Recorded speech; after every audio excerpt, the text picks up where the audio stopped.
Well, you never know who's going to show up late on Sunday night, do you? The end of Western civilization. It was possible it could happen in Miami, or at least the end of the AFC as we know it in the 90s. The biggest game in the 8 years of ESPN's Sunday Night Football was Sunday night. The Buffalo Bills fighting for their playoff lives at 6-6 at 8-4 Miami, who would like to do themselves and the rest of the conference a big favor. Bills, though, playing at their home away from home. Joe Robbie Stadium, where amazingly, lifetime 7-1 on Miami turf. Second quarter, the Bills lead 7-0, but Dan Marino consents it. Let's get rid of these guys once and for all. To Irving Fryer, 3 yards, 17-7 at the half, Miami. But with their backs to the wall, watch this. Doink, doink, beep, Kelly. Don Beebe, 72 yards. The ball bouncing Buffalo's way at 17-14 Miami. Now, you think you've seen it all with the bounces? Pay attention. Marino. Good defense by Mickey Washington. Boom! Matt Darby, the dinosaur, makes the interception. That sets up Kelly Reed, 21 yards, 21-17, the Bills.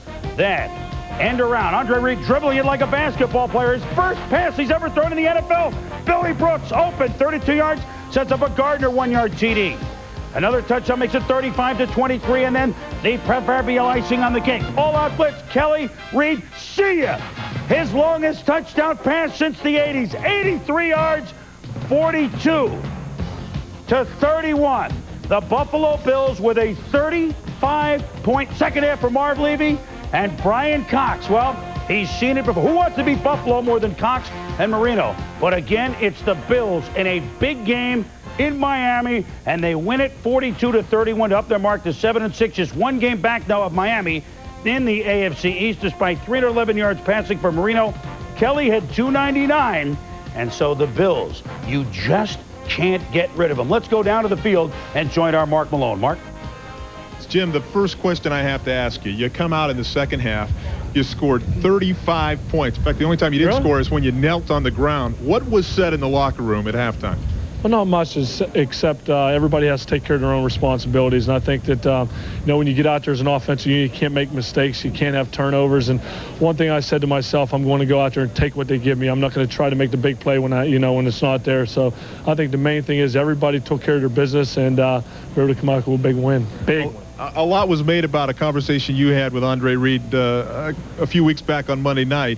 You didn't get him the football much in the first half, but you came out and you saw him a lot in the second half. Were you guys able to get together at halftime and figure something out? No, we just stayed with our same game plan. I know that when Andre's 101, I know he's a top receiver. He's one of the best in the league. And when you get a guy like that 101, he's going to come up with a big play. And the key to the whole game was time to throw the football, because when you got guys up front to give me the time, you got a guy like Andre Reed and Don Beebe can get open. You never know what's going to happen. You talked a lot about your offensive line, the injuries. You said they were all tough guys. They came through. You had to throw the football. You had time to do that. Yeah, we had two guys that stepped in, Jerry Ostrowski and Mike Devlin, that came in and played big.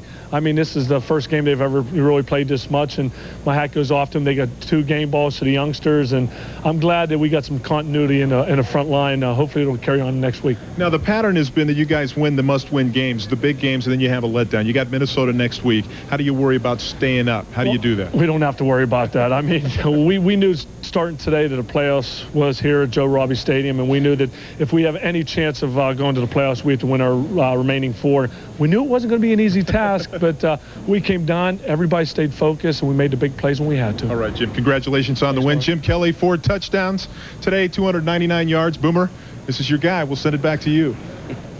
All right, guys, thank you very much. The Buffalo Bills are the Rasputins of the NFL. You can't kill them. You can poison their food. You can put sugar in their gas tanks. You can short-sheet their beds. Shame on ye of little faith. Next Sunday, Jim Everett and the Saints. Presentation.